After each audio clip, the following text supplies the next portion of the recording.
What is happening, gamers? Welcome to Gameplay, the eSports show that keeps you in the know of all things high school and university eSports. My name is Collins Manyame, aka Curo in the eSports streets, and today we're going to be covering a really cool event that took place within the high school eSports space, but alongside that, chatting to some really interesting folks. So, without any further ado, let's get right into it.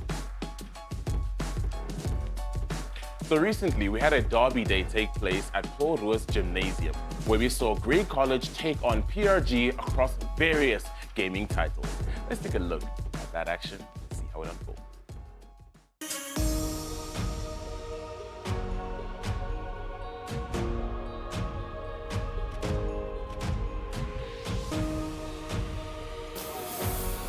These two schools have a bit of a rivalry. You knew that you were in for a special moment.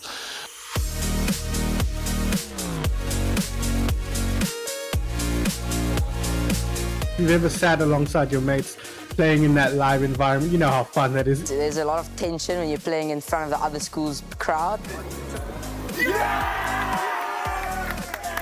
Like having people around you and all, that's a lot of pressure, you know. People in your ear, people speaking, people shouting. You kind of got to block out that noise and just play your games. Try and make a difference in self-tap, not sincerely. Oh, wow.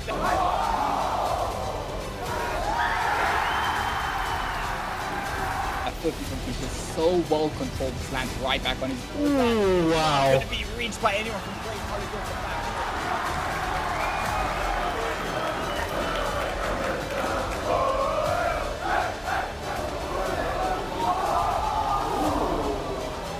He's still sitting in the mid though. Pink Ruth's gonna get the ball. A little bit quicker if they can and put bowlers under pressure, because at the moment it's all PRG all day here, and teacher.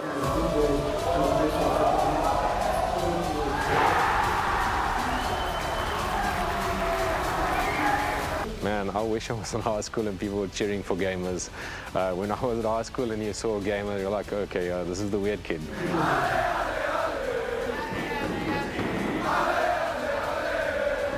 Everyone's supporting you, everyone cheering you on, especially when you score goals and stuff. It's that, you know, that vibe, that atmosphere is extremely nice. Honestly, like chills at the back of the stadium, just watching everybody get up and celebrate the goals.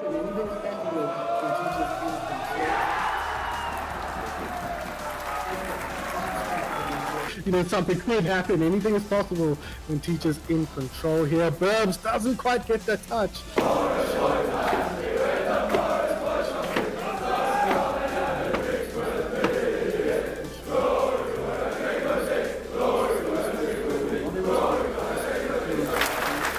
College, that was very awkward. But I've seen a few times we're all in the arcade.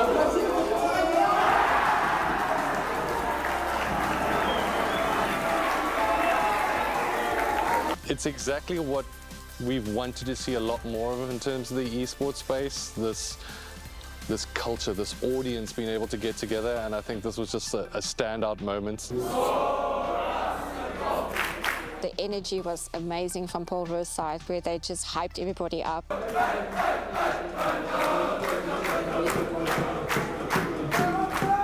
Teacher's there in the mix, a terrible commitment here. The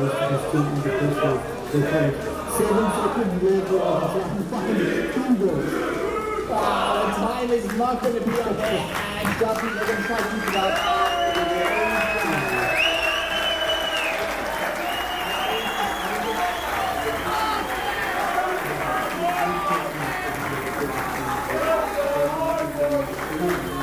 It was great to see that people are coming out to support esports, and you guys actually made the vibe so great, and it was awesome. It was intense. I didn't expect so many people to just come chanting all the time.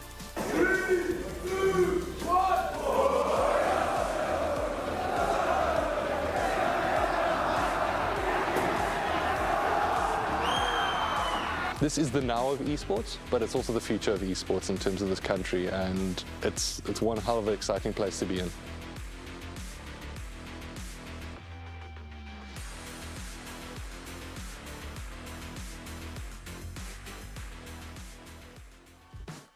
It's absolutely amazing to see such culture being developed in the esports space amongst these high schools where we're seeing derby days take place, because this is only the second that has come through, and I really hope to be seeing more and more with the future to come. But further from that, I had a chat with a teacher from Stain City School talking about a new learning strategy that has been developed called game-based learning. Let's see what that is all about. Hello there, I'm Kiran M and I teach at the beautiful Stain City School in Fourways, Johannesburg.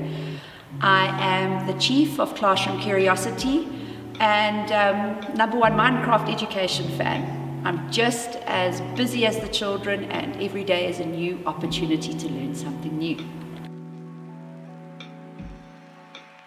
Game-based learning is where I like to use Minecraft education in the classroom setting as a tool to afford students the opportunity to be immersed in the learning content, construct their knowledge within a game, as well as develop their soft skills all at the same time. From self-regulation, critical thinking, creativity, you name it, Minecraft education has helped me be the best version of myself in the classroom for my students, and offering them the opportunity to be engaged and autonomous and really feel empowered with something that's comes so naturally and so easily to them, which is play. And learning through play, no matter your age, is the best way to go about it, personally. So growing up, I had a bit of a tough time at school. I'd always have to study way in advance and do different things to try and retain knowledge or the content to write exams. So one day when I became a teacher, I said to myself, I want to be that teacher that made a difference for the students in my care. And needless to say, when Minecraft ended up on my radar, it just felt so natural. I naturally gravitated towards the fun and the immersive learning opportunities that Minecraft education has afforded me and my students. And Minecraft has also helped my students to not only construct knowledge in a game-based environment and immersive learning experience, but also practice soft skills, as I've mentioned before, the critical thinking, the creativity, self-regulation, skilled communication, all these vital skills that we need in today's day and age of working and learning in the fourth industrial revolution. And it's just been a fantastic fit for me, because I was able to be the student in this regard, where the students loved teaching me, but also allowing my students the freedom to feel empowered and foster autonomy in the classroom. And I've found that my students have been really engaged and happy. And that's all that we want as teachers, is that we have presented our lesson in such a way that it lands and that it resonates with our students.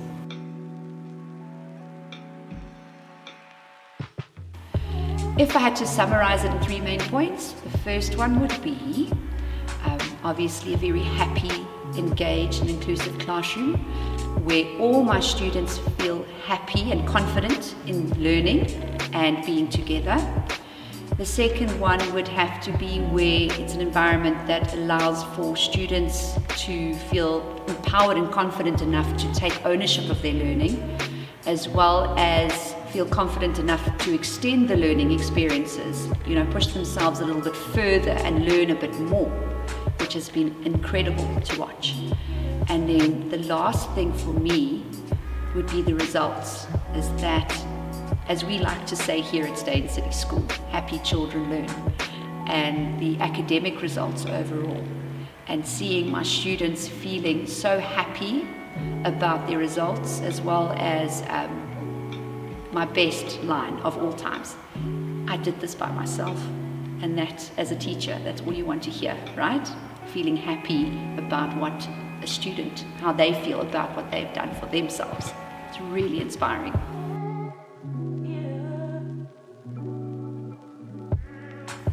With the help of Minecraft education, I hope to achieve an immersive learning experience for all my students where they feel excited to learn new things, as well as provide them with the opportunity to take true ownership of their learning.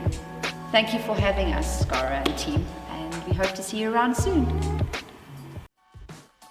very interesting to see such new strategies coming through in the esports space, where we're allowing esports to be inducted not only in high school and university space, but doing it in a sustainable way and growing the learners that are involved within esports. But moving forward from that, now it is time for gaming opportunities in your area. And I'm gonna go back to this because schools, if you don't know already or you're not involved yet, what are you doing? The Curo Clash LAN is coming up and it is your opportunity now to get involved. This October, we have yet another Curo Clash LAN that is going to be taking place, and I hope to be seeing your school sign up and get ready to compete. Make sure you head on over to the Curo website at www.curo.co.za and get involved in this upcoming LAN. But further from that, this past weekend we saw Cape Gate qualifier take place, and just like the ones before, it didn't disappoint, delivering gripping action, joy-filled memories, and a weekend to remember for those in attendance. Now, all roads lead to Canal Walk for the grand final.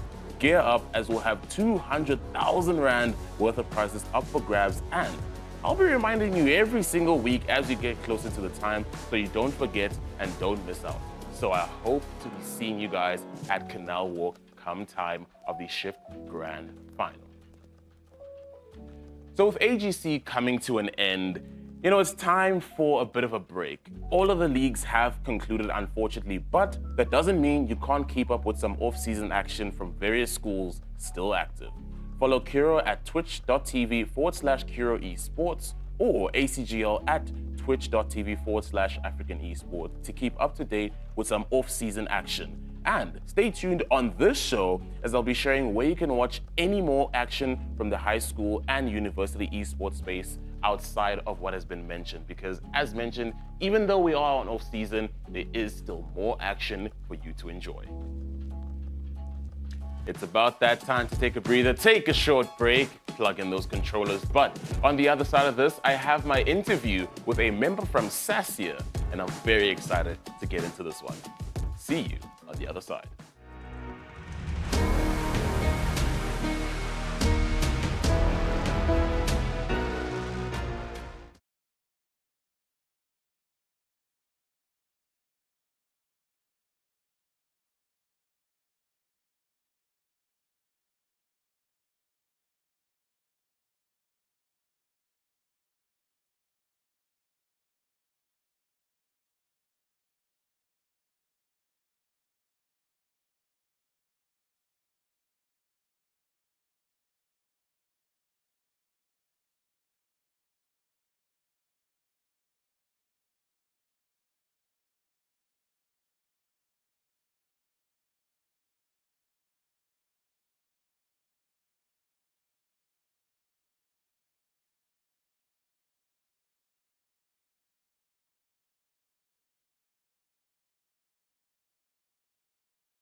What is happening, folks? We are back at it again, and now it's time for our interview. And I am very excited for this one because I have Michael Roth joining me today, head of Sassia.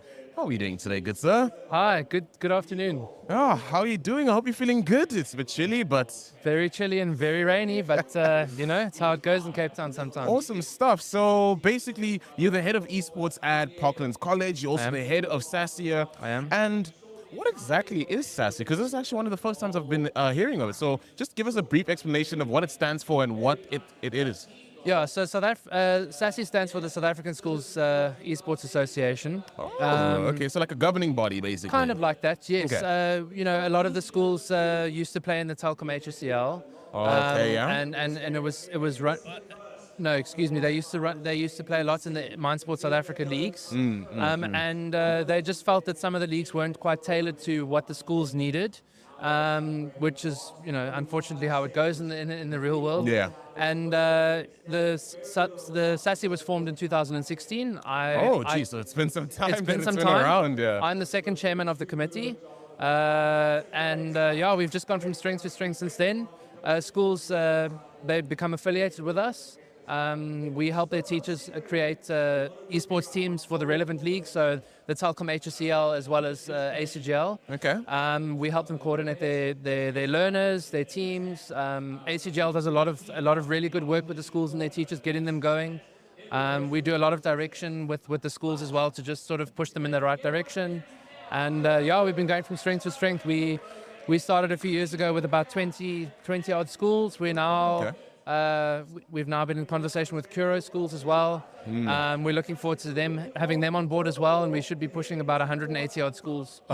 Yeah. Okay, that is a massive jump. Yeah. So it's been, just as you said, growing strength to strength. So, you know, I was going to ask, so why exactly does it exist? But you're kind of giving a brief explanation as to what you guys do. Yeah. So is that kind of like the main focus is mainly the schools at this point in time? Yes, it is. Look, a lot of the learners wanted to play esports for their schools, and we basically facilitated the environment for them to direct them to environments where, you know, they could direct that competitive nature of theirs. Yeah. The learners thoroughly enjoy it. And the competitive nature of esports, obviously, you know, not every child is talented in the classroom, although they might work very hard. You know, there's a certain limit as to their achievement, and also a lot of learners aren't suited to the sports field. So the esports lab, as some like to call it, you know, that's where they find their passion and where they dedicate most of their attention and time to.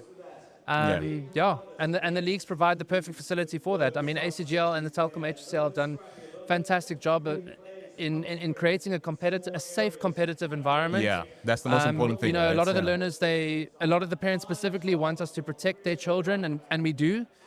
We help the leagues as best we can to ensure that the learners' identities and things like that are protected from the outside world. They don't play against adults is another big thing. It's only amongst the schools. All the head of sports for the relevant schools are all in cahoots with one another, so we all know one another. Yeah, I mean, that also allows for them to grow together, you know, not feel discouraged. Because when you're playing against other schools, it's not really like, oh, it's going up against the best of the best, right? Yeah. So, look, I mean, not every school, you know, some schools have been around for a long time doing esports. Paul Roos is one of them. Parklands College has been another one of them. So, you know, and some schools have started, you know, this quarter. They started getting their teams together this quarter. So, you know, we're all sort of cognizant of some schools might not be at the same point in time or the same level. But, you know, we just, as always, we have to play fair. Yeah. And I think that's what a lot of the learners respect and understand, that, you know, some schools might not be on the same level, but, you know, they're gonna play properly. Right? Yeah. That's beautiful. That's fantastic. And I really love that there's that sort of protection of the students and allowing for them to grow within a safe space, because at the end of the day, that's what we all want. You know, we want to grow in esports, but sustainably and safely. Sustainably, with the safety of the children in mind, but also to promote esports as a viable career option. You know, you don't have to be a professional Counter-Strike player. You can become for example, a streamer if you so desire, or a graphic designer related to esports or something of that nature. You can be in the industry. You don't have to be a professional, Rocket League player or whatever the case may be. For sure. And a lot of often learners and parents don't know that. So to provide that facility for them and to give them that kind of information that they go, okay, well, I can get into graphics design or game design or, things of that nature really just opens the doors for a lot of learners. Yeah. Beautiful stuff. So, speaking on that, what are your thoughts on the state of esports at this point in time when you look at the high school and university space? And are SASIA kind of in support of growing it in the future? Yes, 100%. Obviously we sort of oversee the high school environment and in some instances the prep schools. We want to be able to also provide a place for them to go once they finish school. A lot of the learners go straight from high school, say for example the high school esports leagues, and then straight into the professional division. But sometimes they don't always get picked up by the professional teams. Yeah. So if they can go straight from schools to I don't know, UCT's esports team or Northwest University's esports team, or that fraternity or that foundation or affiliation of that nature.